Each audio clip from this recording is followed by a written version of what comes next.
ఇప్పుడు ఉన్నటువంటి మావోయిస్టుల ముందు ఉన్నటువంటి ఏకైక లక్ష్యం ఒకటే, లొంగిపోవడం తప్పించి గేమ్ లేదు చేసేది. ఎందుకంటే చాలామంది ఇప్పటికే వందల సంఖ్యలో లొంగిపోయారు. 3 రోజులలోనే 300 మంది లొంగిపోయారు. దాంట్లో ఆశన్న కావచ్చు, మల్లోజులు కావచ్చు, ఇట్లా చెప్పుకుంటూ పోతే చాలా మంది కీలకమైనటువంటి నేతలు. నమ్మాల కేశవరావు మృతి తర్వాత మొత్తం మావోయిస్టు పార్టీ అంతా కూడా అల్లాకొల్లం అయిపోయింది. ఇప్పుడు వాళ్ళు కేవలం ప్రాణాలతో బయటపడాల్సిందే. ప్రాణాలతో బయటకు రావాలంటే లొంగిపోవడం మాత్రమే ఏకైకమైనటువంటి మార్గం.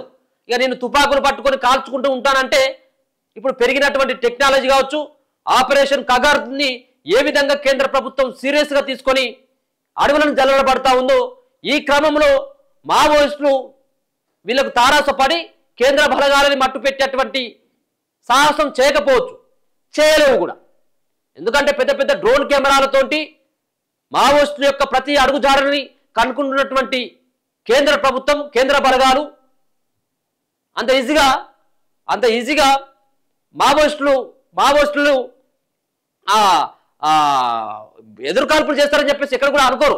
ఎందుకంటే ముందుగా అన్ని ఇప్పుడు లొంగిపోయినటువంటి వ్యక్తులు సమాచారంతో లేకపోతుంటే వాళ్ళ దగ్గర ఉన్నటువంటి టెక్నాలజీతో ప్రతి ఒక్క అడుగుజాడని మావోయిస్టుల యొక్క అడుగుజాడని ఇప్పుడున్నటువంటి భద్రతా బలగాల చేతిలోనే ఉన్నాయి.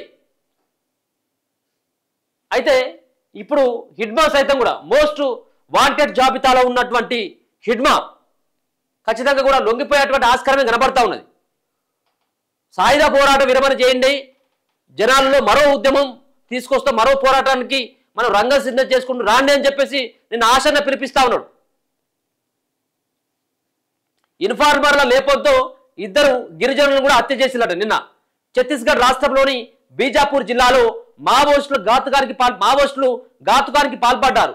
పోలీసులకు ఇన్ఫార్మర్లుగా వ్యవహరిస్తున్న నేపంతో కాంకేర్ గ్రామానికి చెందిన సోది తిరుపతి, కట్టం రవిని అనే 2 గిరిజనులను హత్య చేశారు. శుక్రవారం రాత్రి వీరి ఇళ్లకు వెళ్లిన మావోయిస్టులు మాట్లాడాలని బయటికి పిలిచి కత్తులతో పొడిచి చంపేశారు. అయితే ఇటీవల మనం చూస్తా ఉన్నాం కదా, ఎవరైతే ఇప్పుడు ఉన్నటువంటి రవి కావచ్చు, తిరుపతి కావచ్చు, వీళ్ళు పోలీసులకు సమాచారం మావోయిస్టుల యొక్క ఎక్కడున్నారు, మావోయిస్టులు ఏం చేస్తున్నారు, మావోయిస్టులకు సంబంధించినటువంటి సమాచారం అంతా కూడా వీళ్ళిద్దరూ పోలీసులకు చేరవేస్తున్నారు అన్నటువంటి ఒక అనుమానంతో